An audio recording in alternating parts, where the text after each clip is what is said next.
আসসালামু আলাইকুম ওরহমতুল্লাহি ওবারাকাতু। সম্মানিত প্রাণপ্রিয় মুসলমান ভাই বোনদেরকে আমি আজকেও কিন্তু খুব খুব গুরুত্বপূর্ণ একটা আমল আপনাদেরকে শিখাবো।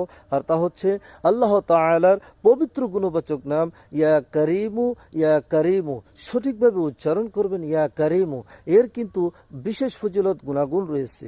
এটা যদি কেউ প্রত্যেক রাতের বেলায় শোয়ার সময় ইয়া করিমু এই পবিত্র গুণবাচক নামটি ৩০৭ বার পাঠ করে ঘুমালে ইনশাআল্লাহ সকলের নিকট আদর যত্ন মান সম্মান লাভ করা যায়। বর্ণিত আছে হুজুর পাক সাল্লাল্লাহু আলাইহি ওয়াসাল্লামের জামাতা জান্নাতের সর্দার হযরত হাসান এবং হুসাইন রাদিয়াল্লাহু তাআলা আনহুর আব্বাজান এবং কি হযরত ফাতেমাতুজ জোহরা রাদিয়াল্লাহু তাআলা আনহার স্বামী হযরত আলী রাদিয়াল্লাহু তাআলা আনহু প্রত্যেক রাত্রে এই আমলটা করতেন।